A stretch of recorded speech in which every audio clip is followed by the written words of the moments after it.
I woke up completely bald on my son's wedding day. My daughter-in-law Sarah stood there smiling, holding an empty chemical bottle surrounded by my son and his siblings. "Oops, wrong chemical, Mom," she said with a laugh that didn't reach her eyes. Everyone in the room burst into laughter, their phones out, recording my humiliation. I stood there in shock, running my trembling hands over my completely smooth scalp, where my silver hair had been just hours before. Thank God I'd already donated my inheritance to charity because at that moment, the wedding host's voice boomed from downstairs, calling Sarah to the stage for what she thought would be her big announcement. Before we start, let us know in the comments where you're watching from. Don't forget to like, share, and subscribe for more powerful stories. My name is Nancy, and at 68 years old, I never imagined I'd be standing in my bathroom staring at a stranger's reflection. The woman in the mirror had no hair, no eyebrows, nothing but smooth, pale skin where a lifetime of carefully maintained silver curls should have been. But to understand how I got here, you need to know who I was before this moment shattered everything I believed about family. I spent 43 years as a high school English teacher in Columbus, Ohio, teaching teenagers to find their voices through writing while raising 3 children on my own. My husband Robert died in a construction accident when our youngest, Michael, was only 5. There was no life insurance, no savings, just a mortgage, and 3 kids who needed their mother to be stronger than she ever thought possible. I took on evening tutoring, summer school teaching, and weekend SAT prep courses. Every extra dollar went toward my children's futures. My hands are weathered from years of grading papers late into the night, my back permanently curved from leaning over my desk planning lessons while my kids slept. I wore the same 5 dresses for 15 years, rotating them so carefully that my colleagues probably never noticed. When other teachers went on vacation during summer breaks, I was teaching driver's education and selling my handmade quilts at craft fairs. Every sacrifice had one purpose: to give my children opportunities I never had. Sarah entered our lives 2 years ago like a burst of sunshine. Michael had been single for so long that I'd worried he'd never find someone. Then he brought her to Sunday dinner, this vibrant woman with a warm smile and stories that made everyone laugh.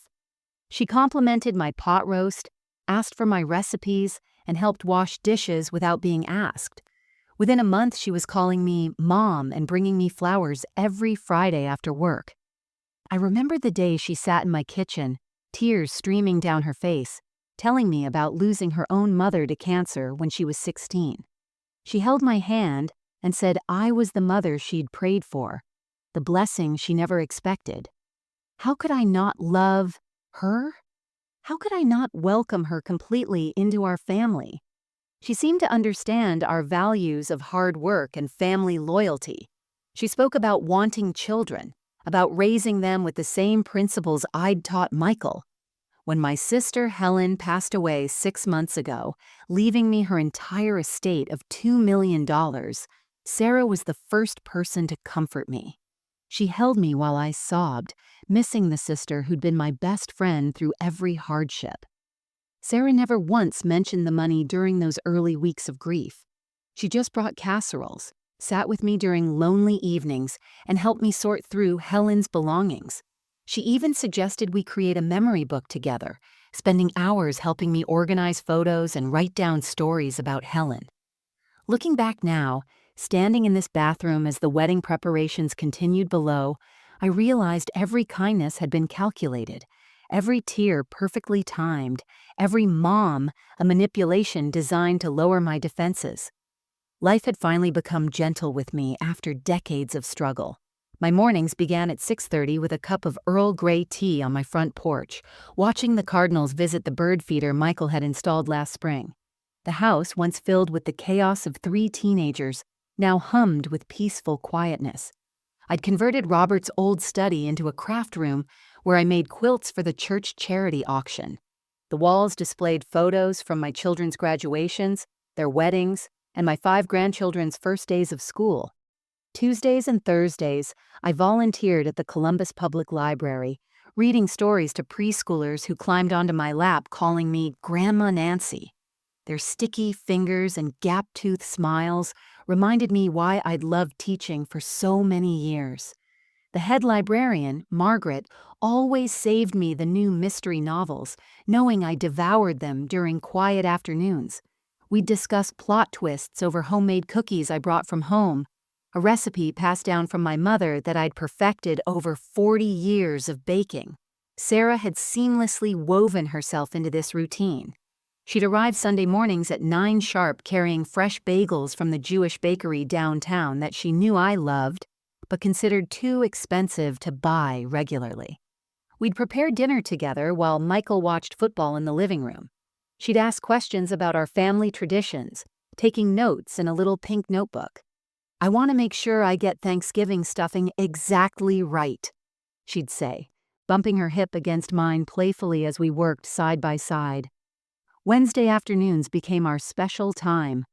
Sarah would pick me up for what she called our girl dates. Sometimes lunch at the small Italian restaurant where the owner, Tony, knew my order by heart. Sometimes shopping for wedding decorations, always ending with coffee at my kitchen table. She'd scroll through Pinterest, showing me centerpiece ideas, asking my opinion on everything from napkin colors to processional music. Her eyes would light up when I suggested something, making me feel valued and included in a way my own daughters-in-law never had. The inheritance from Helen had been sitting in my bank account like a foreign object I didn't quite know how to handle. $2 million felt surreal to someone who'd clipped coupons for 40 years. I'd bought a new refrigerator when mine finally died, treated myself to a professional haircut at a real salon instead of the budget chain, and increased my monthly donation to the food bank. Otherwise, the money remained untouched. I had no grand plans for it, no dreams of world travel or luxury. Comfort for me was my garden-producing tomatoes, my library card, and Sunday dinners with family. Sarah never directly asked about the money, but she'd make subtle suggestions wrapped in concern. "Mom, you should really think about updating your will now that Helen's estate has been settled. You want to make sure everything is properly distributed." Or, "Have you thought about setting up education funds for the grandkids? I know a great financial advisor."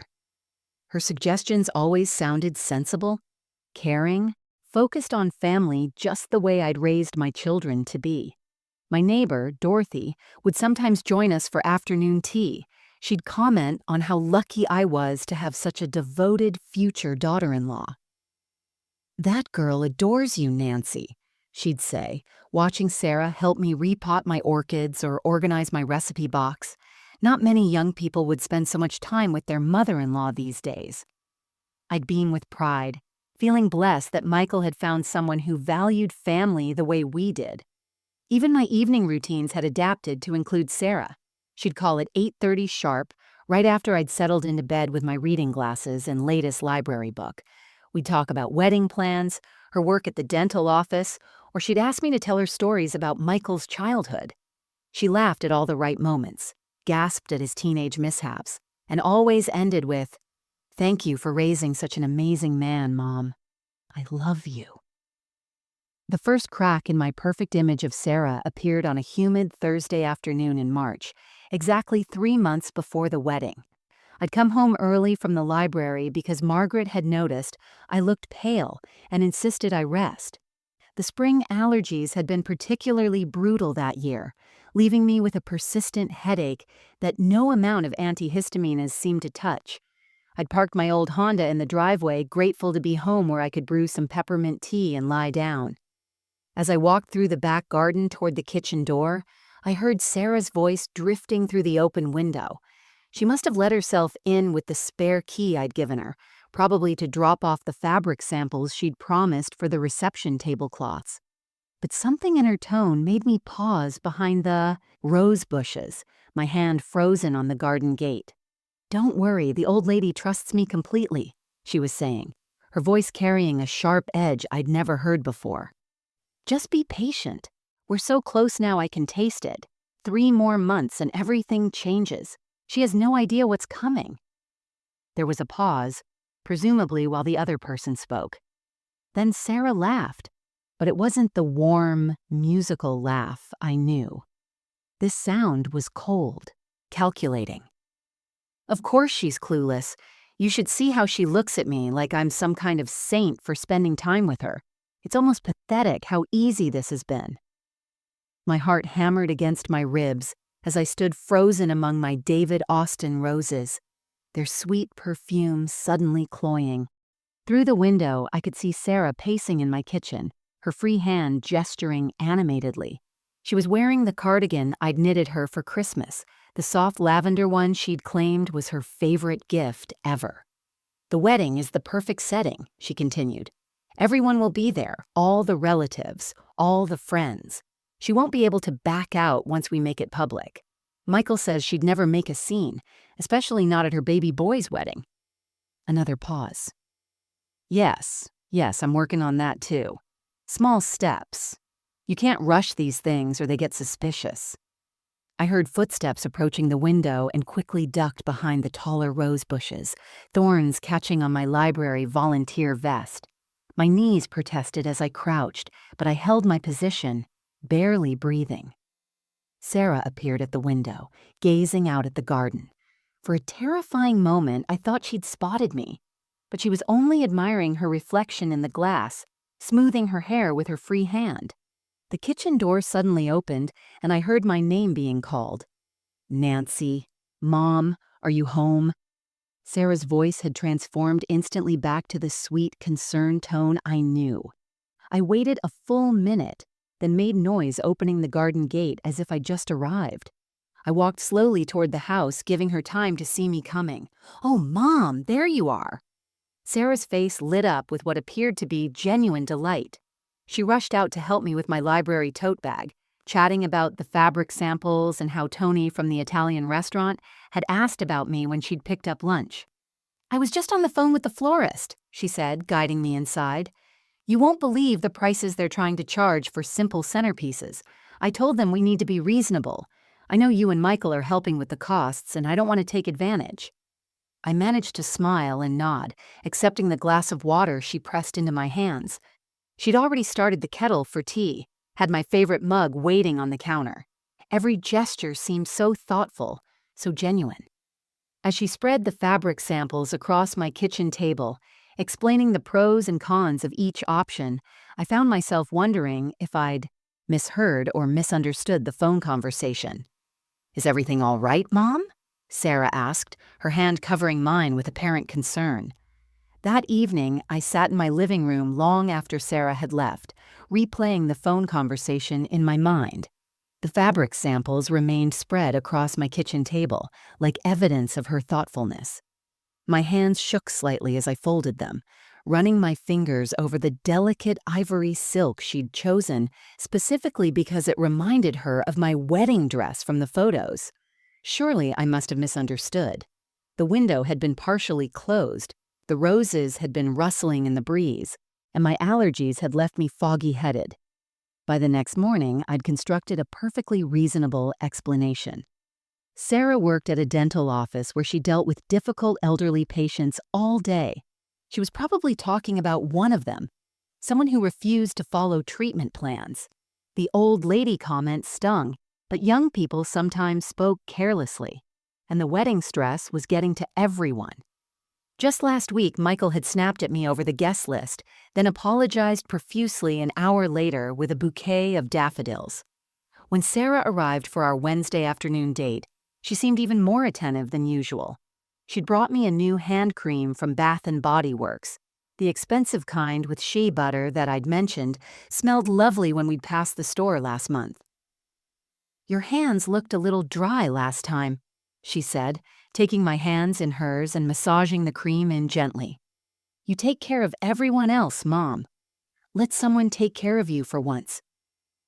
Over lunch at Tony's restaurant, she asked about my years as a teacher, genuinely seeming to hang on every word as I told her about my favorite students. She laughed at the story of the time I accidentally locked myself in the supply closet during parent-teacher conferences, tears of mirth streaming down her face. When Tony brought our check, she insisted on paying. "You've done so much for the wedding already," she said. "This is the least I can do." That weekend, she helped me organize Helen's remaining belongings, carefully wrapping the china Helen had collected during her travels. Sarah held me when I broke down crying over Helen's wedding album, rubbing my back and murmuring soothing words. "She loved you so much," Sarah whispered. "She'd be so proud of how you're handling everything. You're the strongest woman I know, Mom." When she suggested I should update my will, it seemed perfectly logical. "I've been thinking," she said while we sorted through Helen's jewelry. "God forbid anything happens, but you should make sure all your wishes are clearly documented. Helen had everything so organized, and it made things easier for you, didn't it?" She was right. Helen's meticulous planning had saved me from additional heartache during an already difficult time. Michael reinforced this narrative when he stopped. By Sunday evening, "Mom, Sarah told me she's worried about you," he said, sitting beside me on the couch where he used to curl up as a little boy with scraped knees. "She says you seemed confused the other day, like you thought she was talking about you on the phone. She's concerned you might be overworking yourself at the library." I found myself apologizing, assuring him I was fine, just tired from the wedding preparations and still grieving Helen. "Sarah's been wonderful," I insisted, meaning it. "I don't know what I'd do without her." Michael hugged me then, and for a moment, he was my little boy again, needing reassurance that everything would be okay. By the time Sarah suggested doing my hair for the wedding as our special bonding ritual, I'd completely dismissed the overheard conversation. She showed me pictures from Pinterest of elegant mother-of-the-groom hairstyles, her eyes shining with excitement. "I want you to be the most beautiful mother there," she said. "Everyone should see you the way I do, absolutely radiant." How could anyone with such warmth in their eyes harbor ill intentions? I was being paranoid, letting my imagination run wild. This wonderful girl loved me. She was going to be a perfect daughter-in-law, the daughter I'd always dreamed of having. The Friday night before the wedding, Sarah arrived at my house with an entire salon's worth of equipment packed into 2 pink tote bags. She'd been talking about this evening for weeks, calling it our special mother-daughter spa night, before the big day. The dining room had been transformed into a makeshift salon, with mirrors propped against the wall and beauty supplies arranged on white towels she'd brought specifically for the occasion. The chemical smell of hair products mixed with the vanilla candles she'd lit throughout the room. "I want tomorrow to be perfect for you, Mom," she said, wrapping a silk cape around my shoulders. "You've done so much for us. This is my gift to you." She'd even brought a bottle of my favorite white wine, pouring me a generous glass while she sectioned my silver hair with clips. Everything felt orchestrated, special, like something from one of those mother-daughter moments in the movies I loved. As she worked on my hair, applying what she called a revolutionary conditioning treatment, I noticed her phone buzzing constantly on the table. Each time it lit up, she'd glance at it nervously, her hands pausing in my hair. "Wedding jitters," she laughed when I asked if everything was all right. "The bridesmaids are driving me crazy with last-minute questions."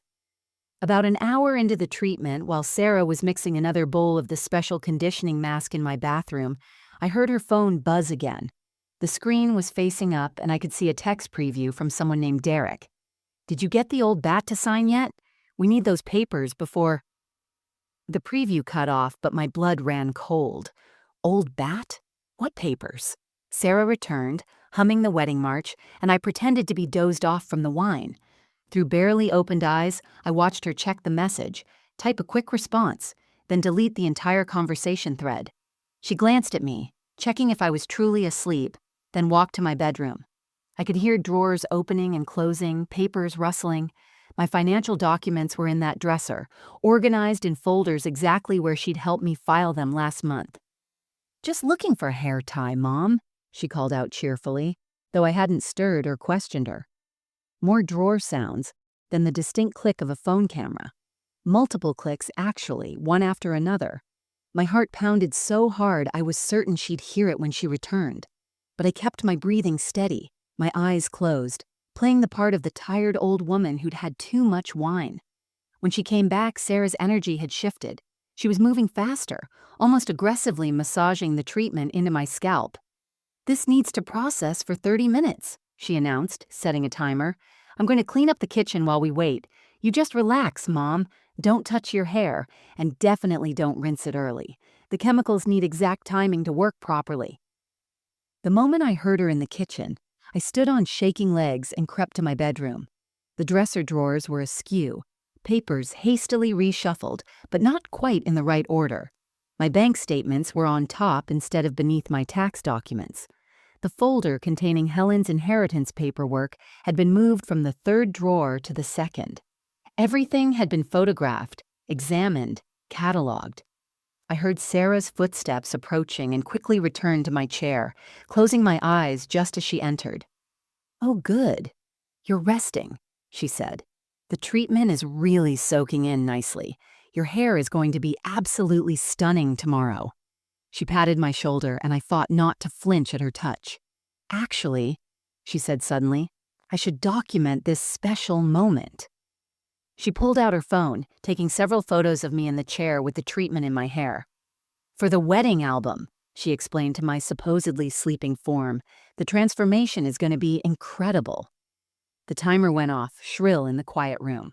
"Time to rinse," Sarah sang out, guiding me to the bathroom sink. As she washed my hair, her fingers rough against my scalp, I wondered what exactly she'd put on my head. The chemical smell was stronger now, almost burning. The morning sun streamed through my bedroom window at 6:30, just like every other day. But something was terribly wrong. My pillow felt strange against my head. Too smooth, too cold. I reached up to adjust my hair and felt only skin. Smooth, bare skin where my silver curls should have been. I bolted upright, my hands frantically exploring my scalp, finding nothing but baldness. Even my eyebrows were gone. I stumbled to the bathroom mirror and screamed.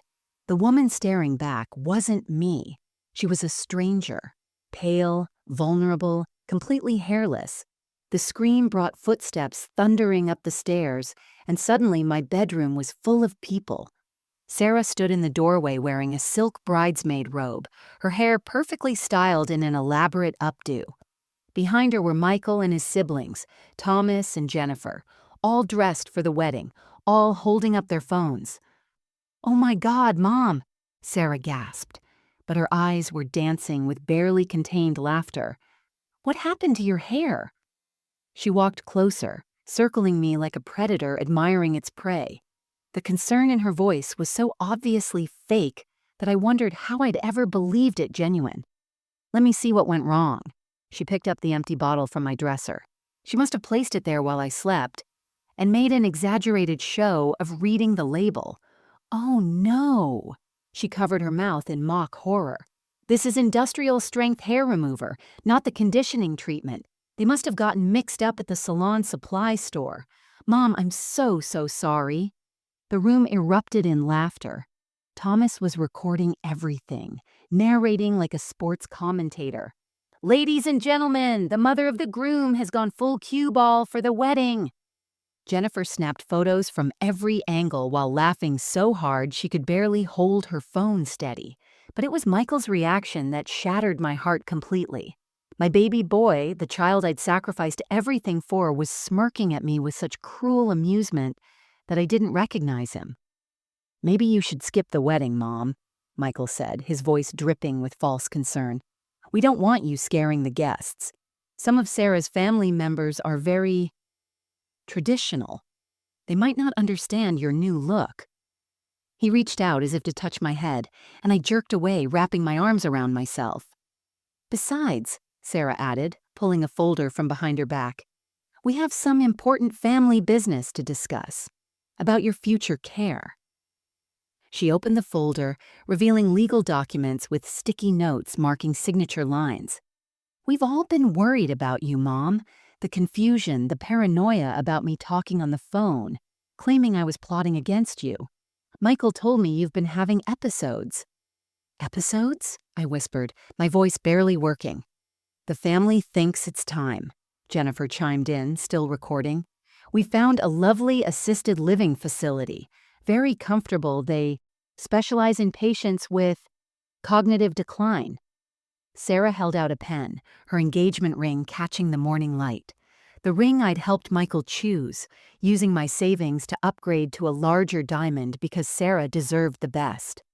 Just sign here, Mom. We'll take care of everything. The house will be sold to cover your care costs, and your inheritance from Aunt Helen will be managed by Michael as your power of attorney. It's what's best for everyone. I looked at my 3 children, searching for any sign of the babies I'd raised, the children I'd read bedtime stories to, the teenagers I'd guided through heartbreak and triumph. But all I saw were strangers wearing familiar faces, vultures circling what they thought was dying prey. "The wedding starts in 2 hours," Sarah said, checking her phone. "We need your decision now. Sign the papers and we'll tell everyone you're feeling under the weather. Refuse." She shrugged. "Well, who's going to believe a crazy old woman who showed up to her son's wedding completely bald, ranting about conspiracies, especially when we have video evidence of your mental breakdown this morning?" Thomas waved his phone at me, and I could see myself on the screen, screaming at my reflection, looking absolutely deranged. They'd planned every detail, every moment, every cruel twist of the knife. Sarah's phone started ringing insistently, and she cursed under her breath. "I have to take this. It's the photographer," she said, stepping into the hallway. In her rush, she left her clutch purse on my dresser, right next to the industrial-strength hair remover bottle they'd planted. The moment she was gone, something inside me shifted from shock to survival mode. While Michael and his siblings continued mocking my appearance, I pretended to stumble toward the dresser for support, knocking Sarah's purse to the floor. "Careful, Mom," Jennifer laughed. "We can't have you breaking a hip before signing the papers." As I knelt to gather the spilled contents, my fingers found Sarah's phone. It had fallen face up under the bed's edge, still unlocked from her recent use. While pretending to struggle getting up, I quickly screenshots what I could see and airdropped them to my own phone hidden in my robe pocket. The 3 siblings were too busy reviewing their videos to notice. "I need to use the bathroom," I mumbled, clutching my stomach. The shock. I feel sick. "5 minutes, Mom," Michael said coldly. "Then you sign, or we go to the wedding without you and make the announcement anyway." I locked myself in the bathroom and opened the screenshots on my phone, my hands shaking as I read the full scope of their plan. The text conversations went back 18 months, 6 months before Sarah even met Michael. She was part of a group that called themselves the Inheritance Hunters. Derek, the person texting her, was apparently her real boyfriend. They had done this before, 4 times before. The messages revealed everything. Sarah had specifically targeted Michael through a dating app after Derek had hacked into hospital records following Helen's terminal diagnosis. They knew about the $2 million inheritance before Helen had even died. Sarah's job at the dental office was fabricated. She actually worked for Derek's consulting firm that specialized in elder financial abuse. The firm had lawyers, fake doctors ready to testify about mental incompetence, and even a judge in their pocket. One message made my blood run cold. Phoenix's grandmother was worth $3.2 million. Got her committed in 6 months. The Raleigh widower took longer, but his $4.5 million portfolio was worth it. This old teacher is our biggest score yet. Between the inheritance and her house in that gentrified neighborhood, we're looking at nearly $3 million. The son is an idiot, actually thinks he's getting a cut. LOL. Another thread showed Sarah coordinating with someone named Marcus, who worked at the assisted living facility. "Room 247 is ready. Once she's admitted with the incompetence ruling, she won't be able to contact anyone. Family visiting privileges will be restricted due to her violent episodes. 6 months max before the depression and medication do their work. No one questions when elderly patients decline rapidly." I scrolled further, finding photos of 3 other elderly victims, all bald, all humiliated, all eventually institutionalized. Martha Henderson from Phoenix, dead within 8 months of admission. Robert Claiborne from Raleigh, dead in 5 months. Patricia Wong from Seattle, still alive but completely isolated from her family, her estate drained to nothing. The most chilling discovery was a message from yesterday. The chemical worked perfectly. She'll be bald as an eagle by morning. Make sure the son records everything. We need the breakdown footage for the competency hearing. Judge Morrison says video evidence of erratic behavior makes the ruling automatic. Also, I found out the old bat already scheduled a meeting with the Children's Hospital about a donation. We need those papers signed today before she does something stupid with our money. There was also a detailed timeline for after the wedding. They would move me to the facility immediately, claiming I had attacked Sarah in a delusional rage. The house would be listed for sale within a week. My bank accounts would be transferred to Michael's control, then mysteriously drained through a series of investment opportunities that Derek's shell companies provided. Sarah would divorce Michael within a year, claiming emotional trauma from dealing with his unstable mother, and take half of everything in the settlement. My son wasn't even a co-conspirator. He was just another victim, too blinded by love and too stupid to see he was being played. I slid down the bathroom door until I was sitting on the cold tile floor, my bare scalp pressed against my knees as the full weight of betrayal crushed down on me. The phone slipped from my trembling fingers, and I had to clasp my hand over my mouth to muffle the sob that threatened to escape. Every sacrifice, every moment of my life that I'd given to my children flashed before my eyes like a cruel slideshow of wasted love. I remembered Michael at 7, burning with fever from pneumonia, how I'd stayed awake for 3 straight days, placing cool washcloths on his forehead and reading him every book in the house. I'd been scheduled for a job interview that week, a position with better pay and benefits, but I never went. Michael needed me. He'd clutched my hand in his tiny fingers and whispered, "Don't leave me, Mommy. You're the best mommy in the whole world." I thought of the night Robert died, how I'd gathered my 3 children in our bed and promised them that even though Daddy was gone, we'd be okay, because we had each other. Family is everything, I'd told them through my tears. We take care of each other, always. Thomas had been 12, trying so hard to be strong. Jennifer was 10, silent and withdrawn, and Michael, just 5, had crawled into my lap and said, "I'll take care of you when I grow up, Mommy. I'll never let anyone hurt you." The Christmas when we had no money for presents haunted me. I'd sold my wedding rings to buy them each one gift, wrapped in paper I decorated by hand. They never knew about the rings. They never knew I'd gone without lunch for 6 months to afford Michael's basketball camp, because he'd made the team and all his friends were going. They never knew about the nights I'd cleaned office buildings after teaching all day, my hands raw from chemicals, just to keep the electricity on. Every school play, every soccer game, every science fair project I'd helped with at 2 in the morning when I could barely keep my eyes open. The time Jennifer needed a prom dress and I'd sewn one from scratch, copying a designer gown she'd admired in a magazine. The semester I'd paid for Thomas's college textbooks by selling plasma twice a week, telling him I'd gotten a bonus at work.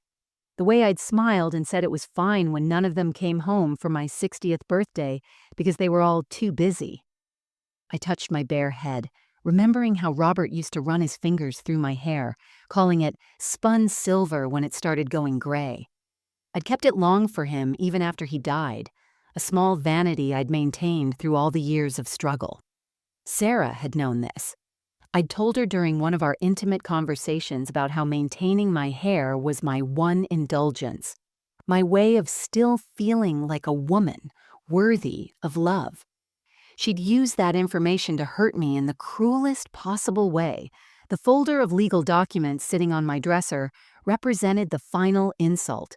They weren't just trying to take my money or my house. They were trying to erase me entirely, to lock me away like a shameful secret, to let me die alone and forgotten while they celebrated their theft. My own children were willing to throw me away like garbage for the promise of money they thought they deserved. I pressed my palms against my eyes, feeling the strange absence of eyebrows, and a sound escaped me that was part laugh, part wail. 43 years of teaching, and I'd failed to teach my own children the most important lesson. that love isn't measured in dollars, that family isn't about what you can take, but what you're willing to give. I'd raise strangers who wore my children's faces. Mom, Michael's voice boomed through the door, making me jump. Time's up. Get out here and sign the papers or we're leaving. The wedding starts in 90 minutes and Sarah needs to finish getting ready. There was no concern in his voice, just irritation. I stood up slowly, my reflection in the bathroom mirror no longer frightening me. The bald woman staring back had survived 20 years of widowhood, raised 3 children alone, and buried her sister with dignity. She'd been knocked down before, and she'd always gotten back up. This time would be no different. I washed my face with cold water, straightened my robe, and made a decision that would change everything. "I'll sign your papers," I called through the door, my voice steady and clear. "But I need to get dressed first. I won't conduct family business in my nightclothes." I heard Sarah's delighted squeal from the hallway. "Of course, Mom. Take your time. We want you to feel comfortable." The false sweetness in her voice no longer fooled me. I knew exactly what she was, a predator who'd made the fatal mistake of underestimating her prey. As they retreated to the hallway to give me privacy, I moved with purpose. From my jewelry box, I retrieved the small digital recorder I'd bought years ago for taping reminder notes. I tucked it into my robe pocket and turned it on. Then I pulled out my phone and did something I should have done the moment I found those messages. I forwarded everything to 3 people: my lawyer, Martin Hayes, my friend, Detective Patricia Coleman from the library volunteer program, and surprisingly, to Dorothy, my neighbor who was also a retired FBI agent. Though few people knew that about the sweet woman who grew prize-winning roses. I typed a quick message. "At my house now. They're trying to force me to sign papers. Please come immediately. Side door is unlocked." Then I did something else. I opened my banking app, the one Sarah didn't know I had because I'd let her believe I only did old-fashioned paper banking. The $2 million from Helen's inheritance was sitting there, waiting. With 5 quick transfers, I moved the entire amount to the Columbus Children's Hospital Foundation, a donation I'd been contemplating since Helen's death. The confirmation came through immediately. "Thank you for your generous donation. Your gift will change countless lives." I dressed carefully in my best navy dress, the one I wore to Helen's funeral. I wrapped a beautiful silk scarf around my bare head, one Helen had brought me from Paris 20 years ago. I put on my mother's pearl necklace and the small diamond earrings Robert had given me for our 10th anniversary. If they wanted to humiliate me, they'd have to do it while I looked like the dignified woman I'd always been. When I emerged from my bedroom, the entire family was waiting in the living room. Sarah had arranged the scene like a twisted Norman Rockwell painting. Everyone positioned perfectly, the legal documents spread on the coffee table, morning lights streaming through the windows. She'd even set up a tripod with a phone, recording everything for posterity, she claimed. "You look lovely, Mom," Sarah said, though her eyes glinted with amusement at my head covering.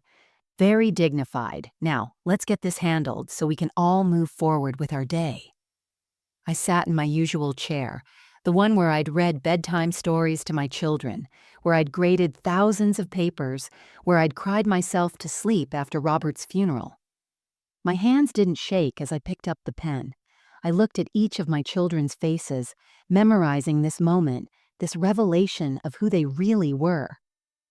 "Before I sign," I said calmly, "I want to understand exactly what I'm agreeing to. Sarah, dear, why don't you explain it all to me? Every detail. I may be old, but I deserve to know where I'm going and what will happen to everything I've worked for." Sarah's smile widened, mistaking my calmness for defeat. "Of course, Mom. You're going to love the facility.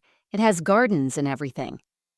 She began describing my future prison with enthusiasm, not knowing that Patricia was already in my kitchen, that Martin was pulling into my driveway, and that Dorothy was about to use her FBI connections to destroy their entire network. The hunter had become the hunted, and she didn't even know it yet. As Sarah detailed the luxury amenities of the assisted living facility, I heard the soft creak of the side door opening. None of them noticed. They were too focused on their performance. I needed to keep them talking, to get everything on record. The digital recorder in my pocket was capturing every word, but I wanted more. I wanted them to confess everything. "This seems so sudden," I said, maintaining my confused elderly woman act. "Yesterday you were doing my hair for the wedding, and now you think I'm incompetent?" "Oh, Mom." Sarah sighed dramatically, gesturing to my covered head. "Look what happened with the hair treatment. You were so confused, you didn't even notice I was using the wrong product. And the paranoid accusations you've been making, claiming I was plotting against you, these are classic signs of dementia." "But the bottle was clearly labeled," I pointed out innocently. "Industrial strength hair remover. You're a smart girl, Sarah. You read labels at your dental office job every day." A flicker of uncertainty crossed her face. "Well, it was dark in the bathroom. Anyone could make that mistake." "Of course, dear." I turned to Michael. "And you believe I need to be institutionalized after everything we've been through together?" Michael shifted uncomfortably but held his ground. "It's for your own good, Mom. Sarah says her cousin Marcus runs the facility. You'll get special treatment." "Marcus?" I repeated. "How thoughtful. And what happens to the house?" "We'll manage everything." Thomas jumped in eagerly. "The sale proceeds will cover your care. Great facilities aren't cheap." "And Aunt Helen's inheritance?" I asked, watching Sarah's eyes light up with greed. "Michael will oversee it as your power of attorney," Jennifer explained. "Sarah has connections to investment advisors who can make it grow. You'll never have to worry about money again." "I see." I looked directly at Sarah, letting a small smile play at my lips. "You've thought of everything, haven't you? Just like Martha Henderson's family thought of everything, and Robert Claiborne's, and Patricia Wong's." The room went silent. Sarah's face drained of color. "I don't know what you're talking about." "No? Those names don't sound familiar? They should. After all, you've got their photos on your phone. All bald, just like me. All committed to facilities where Cousin Marcus worked. All dead within months, except for Patricia. She's still hanging on, isn't she?" Sarah lunged for her purse, remembering too late that she'd left her phone there. But the purse was empty. I pulled her phone from my pocket, waving it slightly. "Looking for this? Technology is wonderful, isn't it? Did you know that when you airdrop photos, they transfer instantly? Your friend Derek has been texting you nonstop, by the way. He seems concerned that you haven't gotten my signature yet." "You crazy old—" Sarah started, but I held up my hand. "Detective Coleman? Mr. Hayes? I think you've heard enough." Patricia Coleman entered from the kitchen, her badge visible, her service weapon at her hip. Behind her, Martin Hayes, my lawyer for 30 years, stood with his own recording device. But the best entrance was Dorothy's.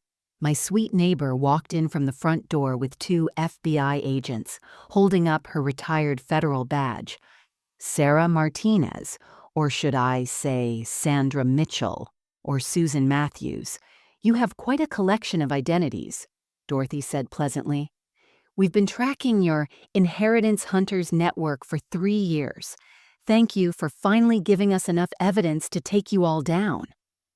Sarah tried to run, but Patricia was quicker, catching her arm and spinning her around. "You're under arrest for elder abuse, fraud, attempted grand larceny, and conspiracy to commit murder." As the handcuffs clicked around Sarah's wrists, her carefully styled hair came tumbling down, the elaborate, updo falling apart just as her plans had. "The wedding!" Sarah screamed. "There are 200 guests waiting." "Don't worry," I said calmly, standing to face her. "They'll have quite an announcement to hear, just not the one you planned." The wedding venue was only 15 minutes away, but the ride felt like a journey to battle. I sat in Martin's Lincoln Town car, Patricia following in her unmarked police vehicle with Sarah handcuffed in the back. The FBI agents had taken my children to the local precinct for questioning, their protests and threats of lawsuits echoing as they were led away. Dorothy sat beside me, holding my hand, her FBI badge still hanging around her neck like a talisman of justice. "Nancy, you don't have to do this," Martin said gently, glancing at me in the rearview mirror. "We have enough evidence. You could just go home and let the authorities handle everything." "No," I said firmly, adjusting Helen's Parisian scarf around my bare head. 200 people are sitting in that venue right now, including Sarah's family, my cousins from Michigan, my former colleagues. They need to know the truth. And frankly, after what she put me through, I want to see her face when everyone learns what she really is. The Grandview Ballroom was one of Columbus's premier wedding venues, overlooking the Scioto River. Sarah had insisted on the location, claiming she'd dreamed of getting married there since childhood. Another lie in her tapestry of deception. As we pulled up, I could see guests still arriving, women in pastel dresses and men adjusting their ties. The marquee outside read, "Celebrating Michael and Sarah, a perfect union." "The DJ has the USB drive," I confirmed with Dorothy. "Everything's loaded," she assured me. "The screenshots, the voice recordings from this morning, even the security footage from your bathroom where she applied the hair remover while you slept." The tech team also found something interesting. She was live streaming the whole thing to Derek last night, laughing about how you had no idea what was coming. We entered through the service entrance to avoid the main gathering. The venue coordinator, a young woman named Ashley, gasped when she saw me. "Mrs. Nancy, your hair, you look," she fumbled for words. "Different," I supplied with a wry smile. "Yes, there's been a change of plans. Is the DJ ready?" Ashley nodded nervously, leading us to the audio-visual booth overlooking the main ballroom. Below, I could see the guests seated in white chairs adorned with silk ribbons, the altar decorated with thousands of dollars worth of white roses and baby's breath. All charged to my credit card, I realized. Sarah's parents sat in the front row, her mother dabbing at tears of joy, her father checking his watch. They had no idea their daughter was currently being processed at the police station. "Mrs. Nancy?" The DJ, a man in his 30s with kind eyes, turned to me. "I have to say, I've done hundreds of weddings, but I've never had a request quite like this. Are you absolutely sure?" "Young man," I said, steeling myself, "I spent 43 years teaching teenagers that actions have consequences. Today, my former future daughter-in-law is going to learn that lesson." 5 minutes to noon, the ceremony's scheduled start time. The wedding coordinator was frantically trying to reach Michael and Sarah, leaving increasingly panicked voicemails. The guests were growing restless, their whispers creating a low hum of speculation. The string quartet Sarah had hired was repeating their repertoire for the third time. Patricia entered the booth, slightly out of breath. "Sarah's being processed now. She's demanding a lawyer, screaming about suing everyone. Your children are being detained for questioning. Thomas already broke, admitted he knew about the plan to put you in a home but claims he didn't know about the fraud. Jennifer's crying and saying Sarah manipulated all of them." "And Michael?" I asked, though my heart already knew the answer. "Still insisting you're senile and this is all a misunderstanding. He's demanding to be released for his wedding." I touched my bare scalp through the scarf, remembering my baby boy's first words, his first steps, the first time he said he loved me. Sometimes love means letting go of the person you thought someone was and accepting who they've chosen to become. "It's time," I said, standing and smoothing my dress. "Let's give them a wedding they'll never forget." At exactly 12:05 p.m., the wedding coordinator took the microphone, her voice trembling with barely concealed panic. "Ladies and gentlemen, we apologize for the delay. We have a special presentation while we wait for the bride and groom." The lights dimmed, and the large projection screens that were meant to display Sarah and Michael's love story flickered to life. Instead of romantic photos, the first image showed Sarah's text message. "The old bat signed yet? We need those papers before she does something stupid with our money." A collective gasp rippled through the crowd. Sarah's mother stood up, her hand at her throat. "What is this?" The next slide appeared, a screenshot of the Inheritance Hunters group chat, with Sarah bragging about her previous victims. Then came the photos of Martha, Robert, and Patricia Wong, all bald, all humiliated, all discarded. The security footage began playing, showing Sarah carefully applying industrial-strength hair remover to my sleeping head while laughing and whispering, "Sweet dreams, you stupid old cow, enjoy your last night of freedom." The ballroom erupted in chaos. Guests were on their feet, some shouting in anger, others recording everything on their phones. Sarah's father was screaming at the DJ to shut it off, but the presentation continued relentlessly. Then my voice filled the room, the recording from this morning. "Before I sign, I want to understand exactly what I'm agreeing to." Sarah's gleeful response followed, detailing how they'd sell my house, steal my inheritance, and lock me away to die. Michael's voice cold and dismissive.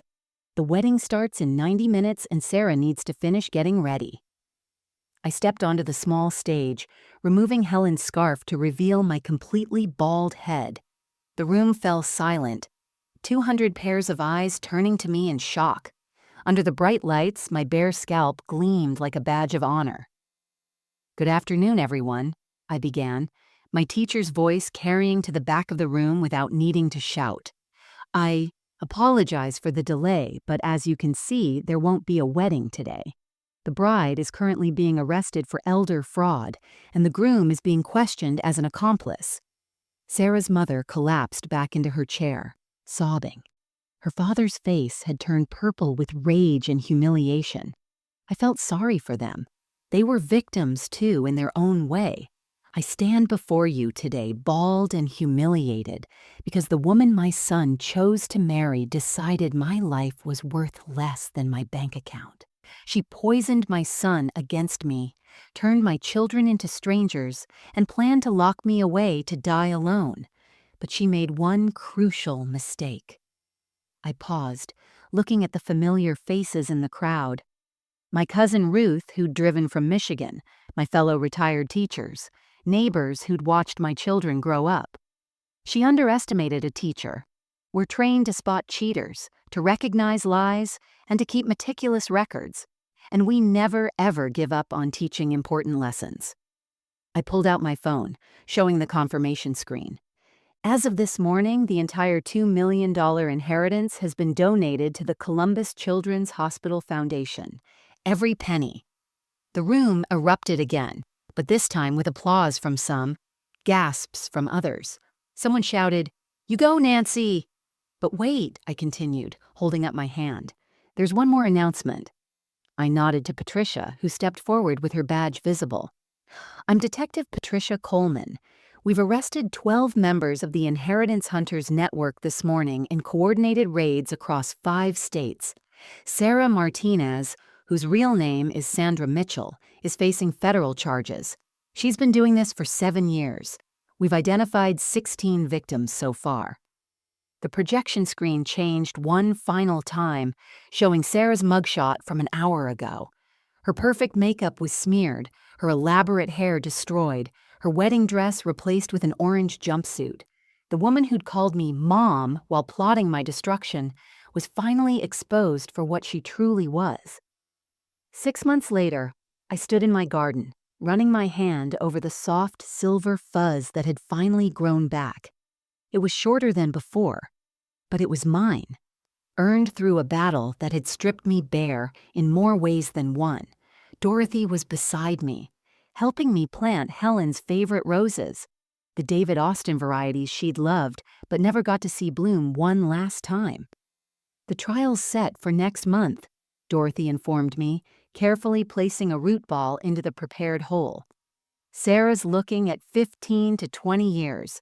Derek got a plea deal for testifying against the others. He'll serve 8.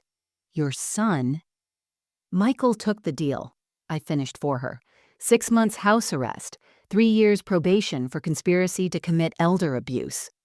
I kept my voice steady, though the wound still ached. "He still hasn't apologized, sends messages through his lawyer claiming I ruined his life." The doorbell rang and I found Thomas standing on my porch, holding a bouquet of daffodils, my favorite flowers. He'd been coming by every Sunday for the past 3 months, each visit heavy with remorse and tentative attempts at rebuilding. "Hi, Mom," he said quietly. "I brought lunch from Tony's. He sends his love and says the restaurant hasn't been the same without your monthly book club meetings." We ate in companionable silence for a while before Thomas spoke again. "Jennifer's therapist says she's making progress. She wanted me to give you this."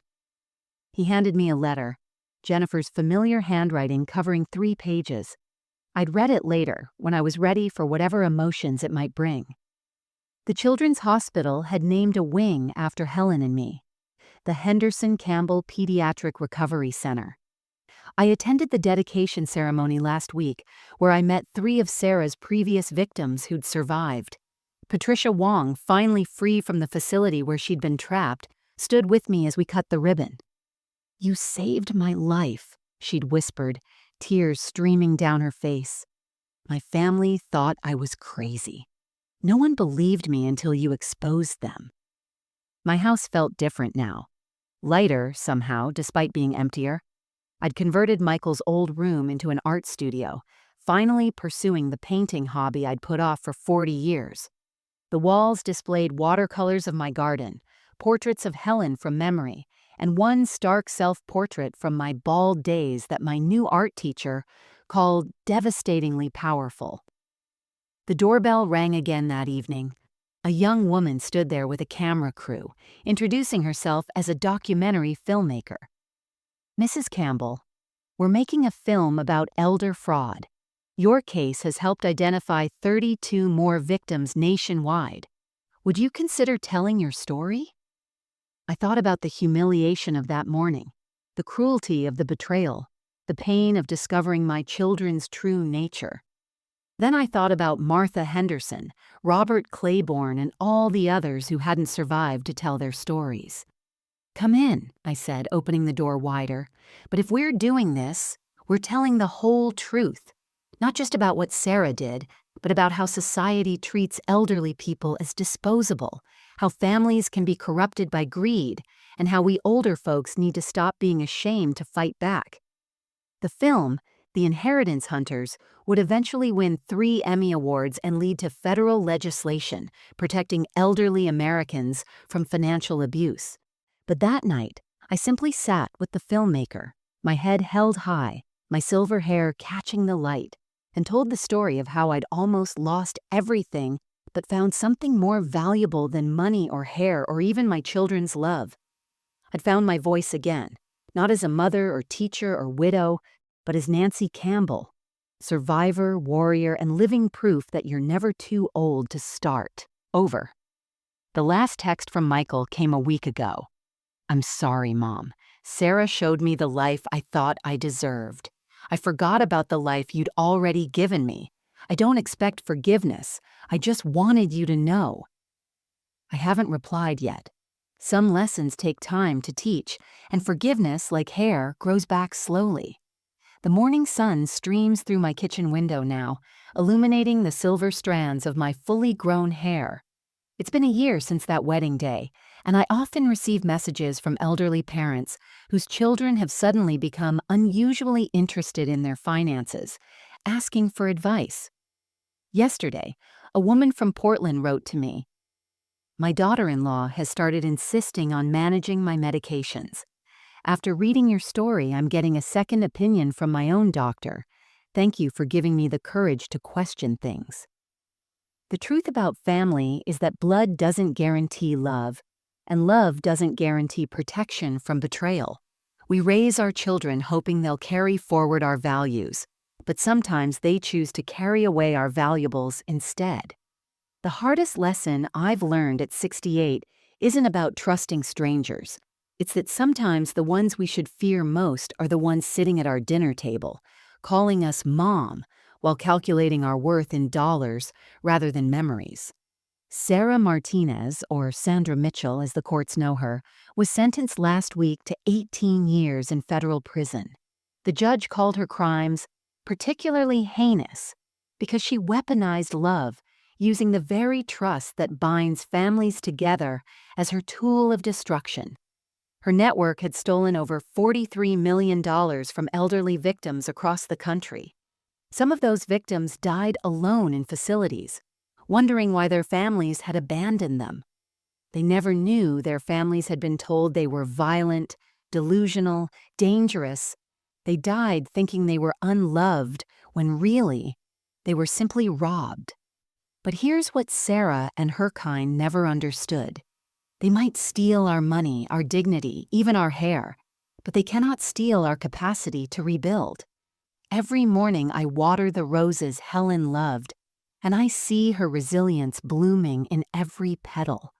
I teach art classes now at the senior center, where 12 other survivors of elder fraud have joined me. We call ourselves the Silver Warriors, and we paint our stories when words fail us.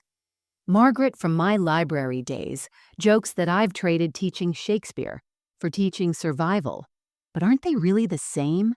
Both are about recognizing villains dressed as heroes and finding the strength to write our own endings.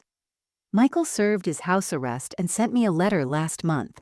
A real letter, handwritten, the way I taught him when he was young.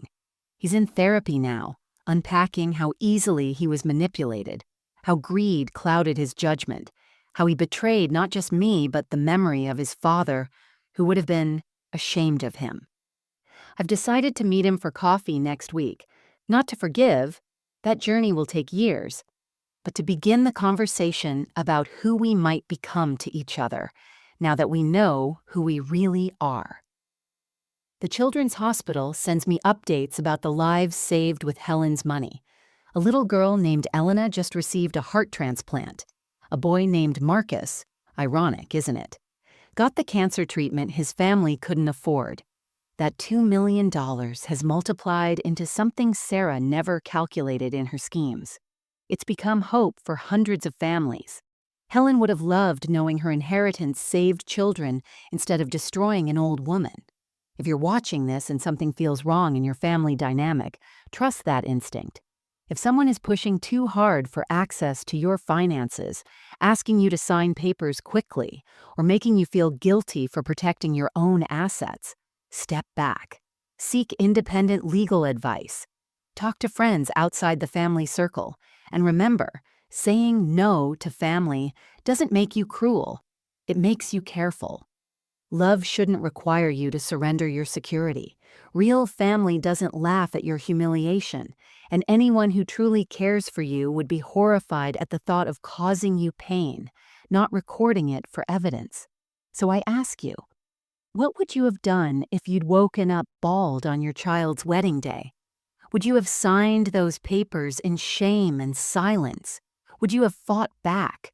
And more importantly, what will you do today to protect yourself from those who might see your kindness as weakness, your trust as an opportunity?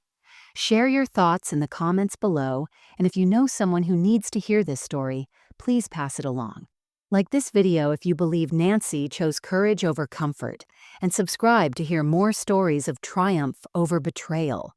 Remember, you're never too old to fight back, and you're never too humiliated to hold your head high. Sometimes the best inheritance we can leave isn't money. It's the lesson that we were stronger than those who tried to break us.